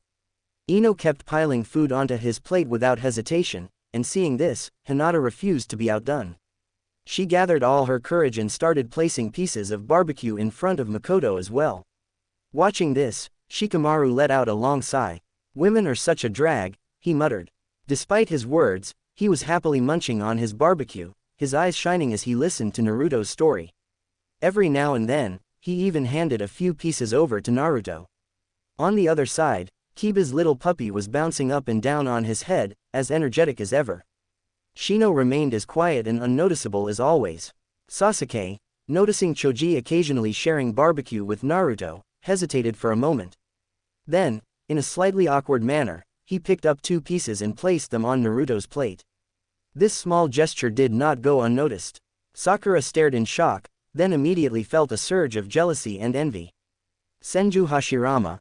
Ah, what a heartwarming sight. These kids truly are the future of the village. Uchiha Madara. HMPH. They're definitely an interesting bunch. Senju Tobarama. Wait, did Madara just say something positive? Back in the day, you'd have just scoffed and called them a bunch of annoying brats. Uchiha Madara. Tisk, shut up, damn Tobarama. Senju Hashirama. Ha ha ha ha, Tobarama, quit messing with Madara. Honestly, both of us have been changing lately. I'm trying to be less indecisive, and Madara's been working on his temper. Uchiha Madara. Shut up, you fool. Uchiha Izuna. No, but seriously, my brother has changed. Lately, no matter who he's around, he's always smiling. Hyuga Hazashi. Yeah, I actually ran into Lord Madara yesterday. He smiled at me and gave me a nod. But to be honest, the moment I saw that smile, I thought he was about to stab me. Uchiha Madara. Enough, have I been too generous with my smiles lately? Do you want to dance? At the table, the group of kids was as lively as ever, chatting and eating without a care in the world. Makoto glanced around at everyone and casually asked, "Hey, does anyone have a mission tomorrow?" The moment he spoke, the table quieted for a second before everyone shook their heads. Nah, no missions tomorrow. If we did, Asuma-sensei wouldn't have treated us to barbecue, Shikamaru replied lazily. We're free too. Why, you need something, Makoto? Choji asked between bites, barely pausing his eating. Hearing that, both Ino and Hinata turned to him with interest. Makoto, do you have something planned? Ino asked curiously. Makoto nodded and smiled. Yeah, I'm buying a new house tomorrow. My old place is kinda small, so it's time for an upgrade. Oh, the group reacted with interest. Makoto continued, since you're all free, why don't you come over for a housewarming dinner? My treat. The moment he said that, everyone cheered in agreement and no one was turning down free food. Meanwhile, on the other side of the table, two certain girls had completely different thoughts running through their heads. Makoto's buying a house. Is he already planning for our future together? Does this mean he's thinking about marriage? Ino blushed deeply at the thought. Life with Makoto after marriage. Hinata covered her face with her hands, completely lost in her own fantasy. Both girls had fully entered wedding mode, each imagining their future as Makoto's wife. After finishing dinner together, everyone returned home for the night. The next morning, Naruto, Sasuke, and Sakura arrived early at Makoto's place. He had mentioned he was planning to buy a house today, so they wanted to come along. Zabuza and Haku also showed up not long after. The two had already bought a house yesterday, thanks to the money Makoto had given them. Now, they had a comfortable home in one of the best parts of the village. Before heading out to house hunt, Makoto made a stop at a clothing store to pick up an order he had placed earlier. He changed into a black, long-sleeved, fitted shirt, loose white pants, a yellow sash around his waist, and a pair of open-toed sandals. It was none other than Garo's outfit. Seeing how good he looked, Naruto's eyes lit up with admiration, while Sasuke glanced over with his usual indifference, but the slight narrowing of his eyes betrayed his interest. Makoto, catching their reactions, smirked and casually pulled out a whole stack of the same outfit. Uchiha Madara. Ha, showing off again, I see. But I'll admit, that's a solid look. Get one ready for me. I'll wear it once I return. Senju Hashirama. Whoa, that actually looks really cool. Makoto, make me one too. Come on, don't leave me out. After leaving the clothing store, Makoto packed up the rest of the outfits into a scroll. As they walked down the street, heads turned left and right. The number of people staring at them was off the charts. A few kids trying to act cool wasn't too alarming, but Zabuza was a different story. He already looked menacing, and with the massive executioner's blade strapped to his back towering over most people, he gave off the energy of someone you did not want to mess with. The whole squad gave off anything but a friendly vibe. Leading the group, Makoto carried a sword at his waist, exuding the presence of a full-fledged gang boss. When they arrived in the most prosperous part of the village, Makoto didn't waste any time and simply bought himself a massive, high-end villa right next to Zabuza and Haku's place. It was 3.5 stories tall, complete with a small attic and over 10 bedrooms. Seeing so many rooms, Makoto nodded in satisfaction. He needed extra bedrooms. A lot of extra bedrooms. After all, what if his future wives needed a place to stay? After securing his own villa, Makoto went ahead and bought one for Naruto and another for Sasuke. Naruto's place had always been in terrible condition, and Sasuke was living alone in the empty Uchiha district. It just made sense for them to move into better homes. This way, they'd all be neighbors, making things much livelier. Zabuza and Haku were put in charge of stocking up on supplies. Whether it was food, drinks, or anything else, they were to buy as much as they could carry. Not long after, Teams 8 and 10 also arrived at Makoto's place. Even Ino and Hinata had taken the time to dress up a little. But the most shocking thing was how Ino and Hinata got along so perfectly. Both of them were interested in the same guy, and yet they were chatting and laughing like best friends. It was nothing short of mind-blowing. When the rest of the group saw Makoto, Naruto, and Sasuke's matching outfits, curiosity sparked in their eyes. "What's with those clothes?" Kiba asked, tilting his head. "Yeah, they actually look kinda cool," Shikamaru admitted. Without hesitation, Makoto handed out more. Before long, 9 of the Konoha 12 were rocking the same look. As he watched everyone getting dressed, Makoto nodded in satisfaction. Not bad, but we're still missing 3. His eyes scanned the group, mentally checking off names. Neji, Lee, and Tenten are the last ones left. Once he got those 3 on board, his real plan could begin. Then we can start hunting heroes. I can perfectly inherit the will of fire. Meanwhile, Zabuza and Haku had returned from their supply run, their arms filled with bags and boxes. They had gone all out, different kinds of meat, a variety of fresh fruits and vegetables, and most importantly, several crates of sake. The moment the younger ones saw the sheer amount of alcohol, their eyes lit up. Normally, they wouldn't get the chance to drink. But with this much sake lying around, this was their chance. Uchiha Makoto, "Makoto, you're all still children. Isn't it too early for drinking?" Uzumaki Kushina, "Exactly, and you're all ninja. Have you forgotten the 3 shinobi prohibitions?" Uchiha Madara, "Ha, women will always nag. What's wrong with drinking a little? When Hashirama and I were their age, we drank plenty." Uchiha Makoto, "They are still children." Senju Tobarama, "Makoto, you've gathered all these students together for a reason, haven't you? The Nara clan, the Akamichi clan, the Inuzuka clan, the Aburame clan, the Yamanaka clan, and the Hyuga clan. Not to mention those 2 troublemakers, Naruto and Sasuke. If you say you have no ulterior motives, I don't believe it. So what exactly are you planning?" Uchiha Izuna, "Yeah, they're all following his lead. If you combine their strength with the influence of their clans, that's a serious force to reckon with." Ito Makoto, "It's nothing, really. I just want to establish a mafia organization. From now on, Konoha will have one voice, my voice." The voice of Makoto, Uchiha Madara, "Ha, this kid's got some nerve." Senju Tobarama, "So, you're basically setting yourself up to replace that damn monkey. On paper, he will be in charge, but in reality, you will be the one pulling the strings behind the scenes, right?" Ito Makoto, "Nonsense. I have zero interest in becoming Hokage. Sensei is going to step down sooner or later. Honestly, even though he's my teacher, he hasn't exactly been great at his job. Tsunade is the best candidate for the next Hokage. But Konoha is a mess right now. The higher-ups are all scheming behind the scenes, each playing their own little political games. If we don't clean things up, there's no way Tsunade, Jiraiya, or even Orochimaru will ever willingly return to the village.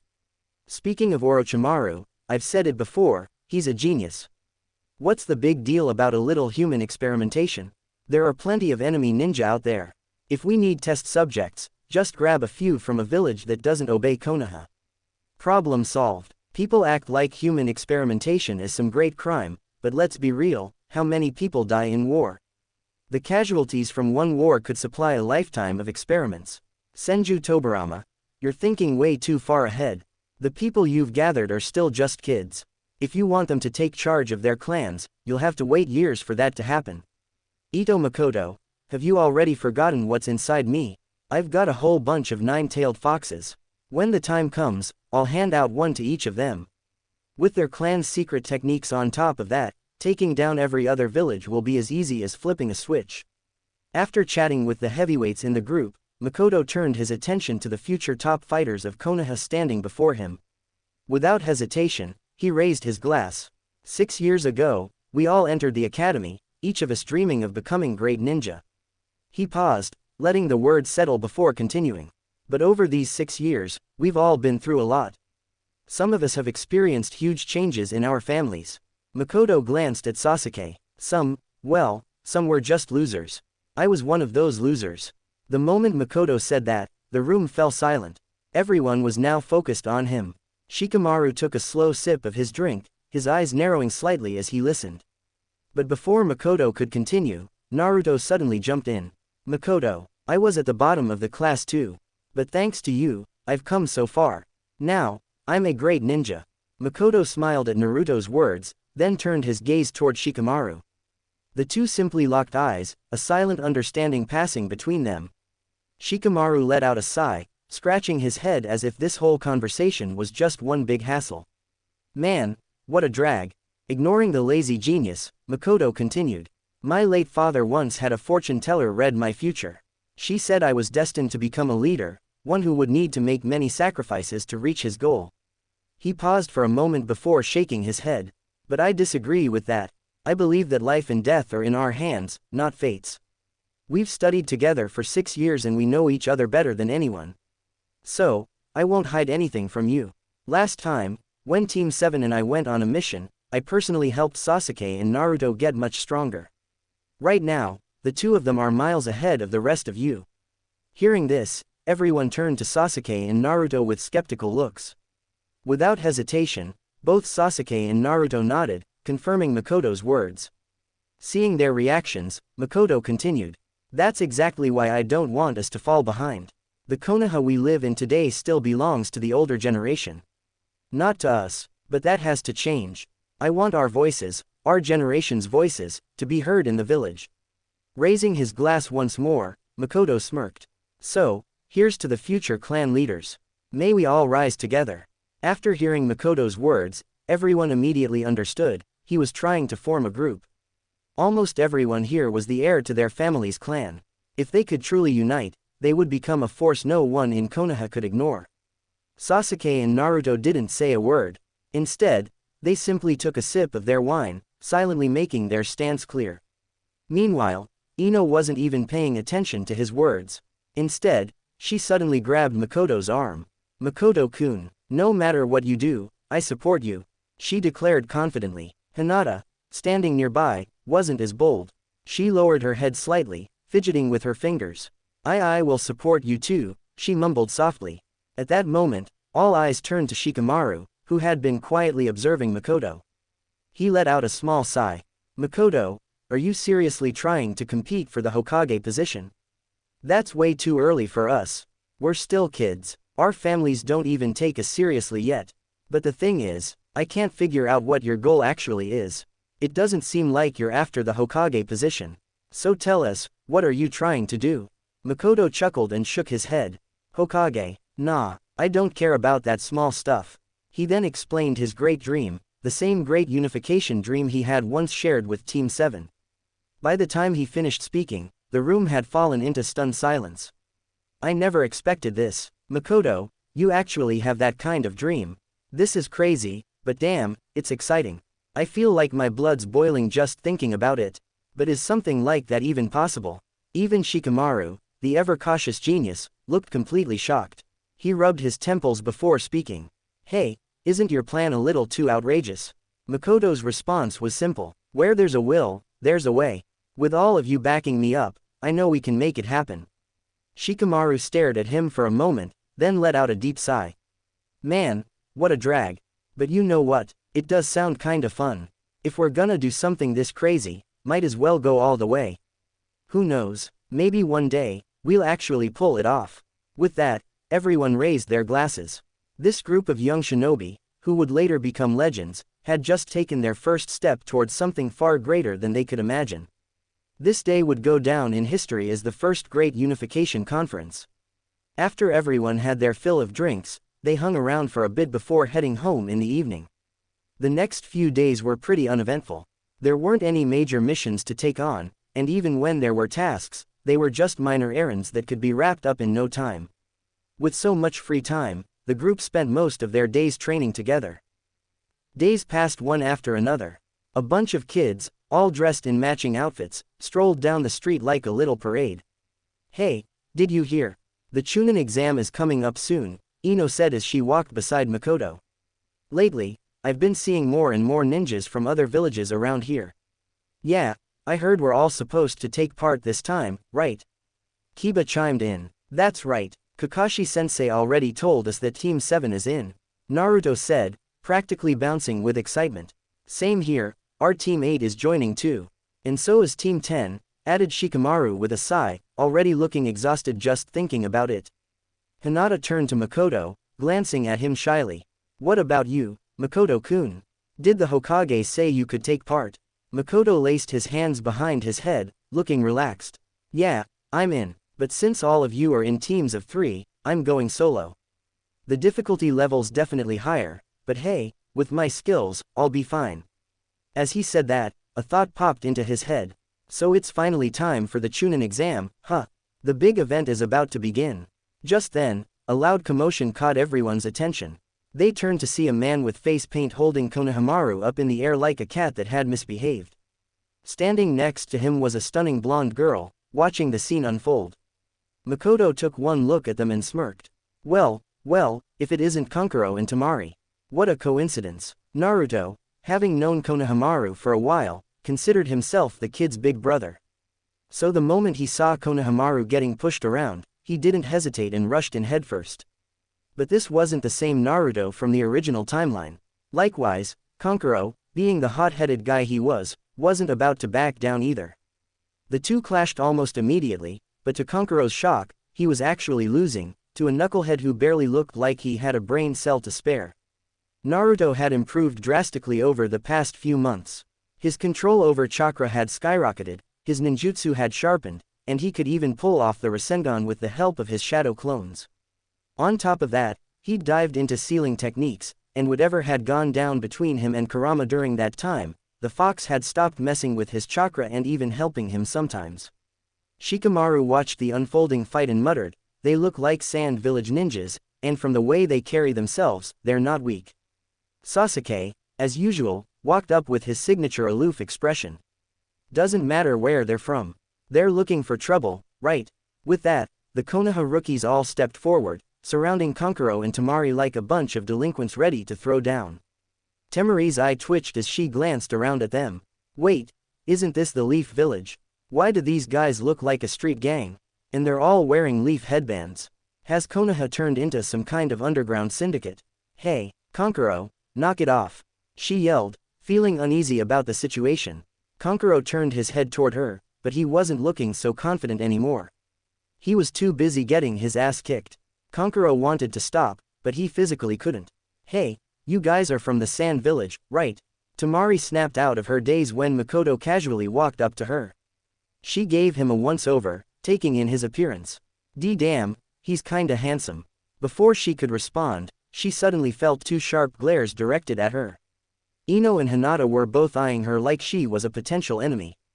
It didn't take a genius to see why. Temari was just as attractive as they were, and now Makoto was the one making the first move. Ino studied her closely and felt an immediate sense of danger. Hinata, though more subtle, was also visibly cautious. "Hello." Makoto waved a hand in front of Temari's face. "You still haven't answered me. You are from the Sand Village, right? I mean, the headband kind of gives it away." Temari finally snapped back to her senses. Kankuro, quit messing around." Kankuro groaned. "It's not like I want to keep going. But this damn knucklehead is too strong. If I stop now, I'm just gonna get beaten worse." Makoto sighed and turned to Naruto. "Alright, Naruto, that's enough. They're guests from another village. Let's not bully them too much." Naruto, who was midair about to land another hit, did a full spin, somersaulted, and gracefully landed on his feet. Konohamaru watched him in admiration, his eyes sparkling. "Big bro Naruto, that was so cool." Naruto scratched the back of his head, looking bashful at the praise. "Uchiha Madara, Konoha has really gone downhill. Since when can a bunch of sand brats act arrogant in our village? Where the hell are the Anbu? Where's Root? Where are our shinobi? Senju Tobarama? Makoto, why did you stop Naruto? He should have kept going. The Sand Village has the nerve to act tough in Konoha. Have you forgotten who their boss is? Uchiha Izuna. Do you think, maybe Makoto has a thing for that blonde girl? That's why he stopped the fight. Senju Tobarama. Damn it. I wouldn't have noticed if you hadn't said anything. That girl isn't any worse than Hazashi's niece or the Yamanaka girl. Uchiha Madara. With Makoto's personality, it's definitely possible. Ito Makoto. Grandpas, you really know me too well. You figured it out so fast. He. Hyuga Hazashi. You little brat. You already have my niece, the Yamanaka girl, and, most importantly, you've even reserved Tsunade, the first Hokage's granddaughter. And now you're eyeing girls from other villages. You shameless scumbag. Ito Makoto. Hey. Don't spread false accusations. I'm not a scumbag, I just want to give all the girls a home. Also, spreading misinformation is a punishable offense, you know. Back in the real world, Kankuro and Temari took a nervous glance at the kids surrounding them. They weren't that old themselves, but something about this group felt off. It wasn't just the numbers, it was the fact that they were all wearing the same outfit, standing in formation like some kind of gang. Temari and Kankuro felt genuinely intimidated. Temari quickly spoke up, assuming Makoto was the leader. I apologize on behalf of my brother. This was all a misunderstanding. We didn't actually mean to hurt that little kid. Kankuro was just joking around, that's all. Kankuro, still sweating bullets, frantically nodded. Why yeah, just a joke, a total misunderstanding. Makoto stepped forward, still smiling, and casually reached out before patting Temari on the head. Relax, he said, it's no big deal. Temari froze, her brain completely shut down. A second later, her face turned bright red. Behind Makoto, Ino and Hinata both watched the scene unfold, their expressions darkening. Ino gritted her teeth so hard it was a miracle they didn't crack. She stomped her foot in frustration. Damn it, that blonde bitch, I knew she was trying to steal Makoto-kun. Hinata, on the other hand, clutched the hem of her sleeves, fidgeting. I want Makoto to pat my head too. Single quote. As soon as the thought crossed her mind, she imagined the scene where Makoto gently patting her head, smiling at her. Steam literally started rising from her head. Kankuro's face twisted in fury as he watched Makoto casually pat Temari's head. His teeth clenched so hard it sounded like they might crack. You bastard, what the hell do you think you're doing to my sister? Makoto withdrew his hand and turned toward Kankuro, eyes gleaming with mischief. Calling me a bastard is rude. How about calling me brother-in-law instead? ... That's what he wanted to say. Instead, he just smirked at him. Temari finally snapped out of her daze, quickly taking several steps back, her face still slightly flushed. You, or all Leaf Village ninjas like you. Damn it, she shouted, trying to regain her composure. Senju Tobarama. Makoto, you have my full support. Take this girl down. Let her experience the charm of our Konoha shinobi. Ito Makoto. Don't worry, even if you didn't say anything, I was already planning on it. She's beautiful, has a good family background. Where else am I gonna find such a perfect wife? Senju Tobarama. Family background. Wait, does this girl have some special status? Ito Makoto. She's the daughter of the fourth cage. Basically, the princess of the Sand Village. Uchiha Fugaku. Ha, let them act arrogant in our village. We'll just steal all their beauties in return. Hyuga Hazashi. If I remember correctly, the fourth cage should be Rasa, right, so, this girl is his daughter. At that moment, Sasuke stepped up beside Makoto. Hey, the guy in the tree, how long do you plan on hiding? He called out, his tone laced with boredom. I spotted you from the start and figured you were waiting to ambush us. He smirked. Or do you just like hanging upside down like a bat? Unlike in the original storyline, Sasuke had improved significantly, so he had already noticed Gaara lurking in the treetops. Everyone turned their attention to where Sasuke was looking. Sure enough, there was a boy about their age hanging upside down from a branch, a massive gourd strapped to his back. Gaara realized he'd been caught and slowly opened his eyes, his cold gaze locking onto Sasuke for a brief moment before he silently dropped down from the tree. He landed effortlessly, his blank, unblinking stare shifting toward Kankuro and Temari. You two are a disgrace to the village, he said, his voice eerily calm but dripping with barely restrained malice. If you keep embarrassing me, I'll kill you. A shiver ran down Kankuro and Temari's spines. Gaara, shut up. He didn't raise his voice, but the weight behind his words made Kankuro freeze mid-sentence. Temari and Kankuro exchanged uneasy glances, sweat forming on their brows. They knew better than to argue. Makoto, watching this unfold, casually stepped up beside Temari. "Hey, little panda," he said with a grin. "Go easy on your siblings, will ya?" Temari's eyes went wide, her face turning pale as she broke out into a cold sweat. "Hey, shut up, you idiot. He'll kill you," she hissed, grabbing his sleeve in panic. Makoto turned to her, his grin widening. "Ah, are you worried about me?" Temari's face turned red. "Who the hell would worry about you, you pervert? I am just a little concerned that if you get killed, it'll mess up relations between Konoha and the Sand Village. It could even ruin the Chunin exam." Makoto chuckled and, without hesitation, reached out and patted her head again. "Ha ha ha ha, relax, that's not gonna happen." Meanwhile, Gaara's gaze shifted toward Makoto. His pale blue eyes, usually void of emotion, darkened with something cold and murderous. But Makoto didn't care in the slightest. "Hello everyone, now that we've surpassed 175 chapters on webnovel and 225 chapters on Patreon, with Hiruzen joining the chat group, I wanted to take a moment to share a few important updates. I actually mentioned this on Patreon a week or two ago, but I thought it was time to let everyone know here as well. There are two main reasons why I haven't been able to release bonus chapters. First, as many of you know, some people were mass reporting the book covers, which initially led me to stop the bonus chapters. Second, and this one's more frustrating, the original author started heading in CP direction. Yes, you read that right. Because of that, I had to completely delete 2 chapters and rewrite scenes across a dozen others. It's definitely been more challenging, but don't worry, I'm still going strong. I just wanted to give you all some context as to why things are taking longer than before. For more thrilling fanfiction stories like this, check out my channel Fanfic audiobook. Dive into epic adventures, mysterious realms, and legendary journeys brought to life through immersive storytelling. Don't forget to like, share, and subscribe for more amazing audiobooks.